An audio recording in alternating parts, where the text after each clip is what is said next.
I know you mentioned kanina po yung group 2 mabibigyan ng invitations, then yung group 1 walang problema.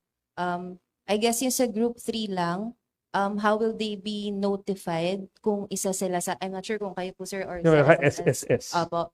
How will they be notified kung isa sila sa mga makakatanggap ng cash aid?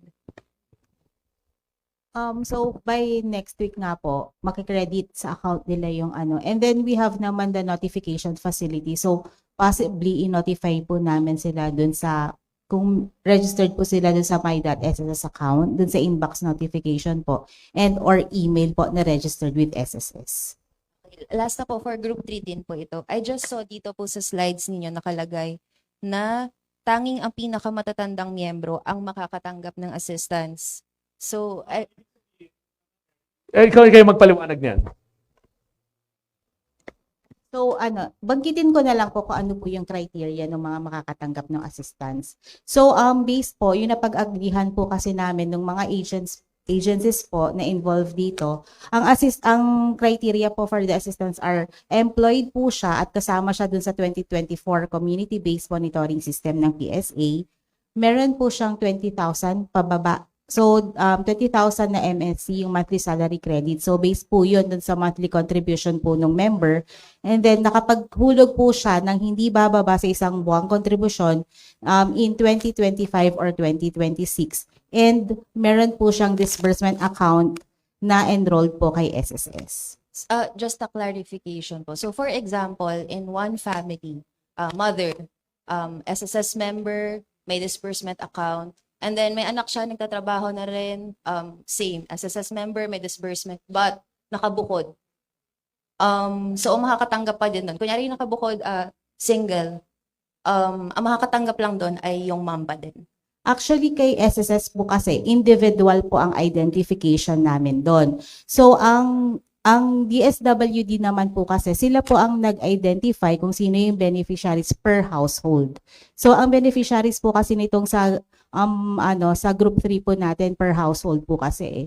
So, if doon po sa CBMS data, kasama po sila on the same household, isa lang po sa kanila. And I think ang identified po is yung pinakamatanda na SSS member po yung Correct. Yun yung, if I can add, ma'am, yan yung kaninang tinatanong mo, di ba, na duplications. Kasi household to eh. So, maaari sa isang bahay, 3 silang naguhulog. So, ano yung lang ginawa nating criteria? Yung pinakamatanda na ang kukunin natin doon. The one that has been contributing for a longer period of time. So, that is another good question that addresses the duplication. Kasi, for sure, there are households with multiple SSS beneficiaries that may fall in the same category. Hope that answers. Okay, last question from EuroTV. Hello po, magandang araw po. Erica Trinidad po for EuroTV News. Question lang po, paano po kaya masisigurado po ng DSWD at itong AFLIP program po na as much possible po ay mabilis po at wala pong masyadong magiging aberya po?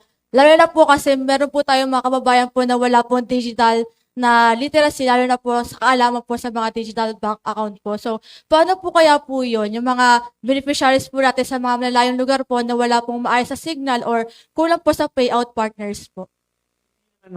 Digital lang ang format sa araw na yon. Pwede ka rin mag-ATM account.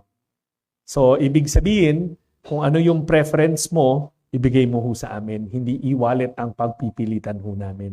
Kung may ATM ka at gusto mo doon, as long as that's what you register. Alright. Last question, sir, the gentleman behind. And then, I think, lagpas na. Gutom na kayo. Wala nang gutom. May gutom na di ulit dito sa room. Yes. Itatanong ko lang ho, yun ho, manggagawang hindi ho, pakyawan lang ho, saan ho siya papasok? Yung mga nangangontrata lang. Kung tama ang mataas ang confidence level ko na maganda yung pagkakalatag ng CBMS, nahuli yan sa bucket 2 at sa group 1 o group 2. Kasi ibig sabihin, maari yung mga pakyawan na yan ay maaring membro ng 4Ps, maaring membro ng walang gutom. So nasa hanay pangkat number 1 yan. Kung wala yan, dahil wala naman siya mga anak, so hindi siya nag-qualify sa 4Ps. So mandun siya sa tinatawag na group 2 natin. Dapat nahagip yan nung nag-survey ang PSA, doon namin sila hinango. Sir, sa akin nung programa, tinatanong kung saan ho sila mag-a-apply. Paano sila mag-a-avail? Sapagkat hindi pa ho Avail ng... Hindi naman po. Hindi ho tayo mag-a-avail, sir. Tulad ng piniliwanag namin, ginamit namin yung listahan ng PSA para matukoy natin kung sino ang kabahagi ng programa. Secretary, saan sila pupunta? Sapagkat wala sila sa listahan. Again, tulad ng sinabi ko, mataas ho ang aming confidence level na yung ibinigay sa amin ng PSA ay inklusibong listahan. Alright?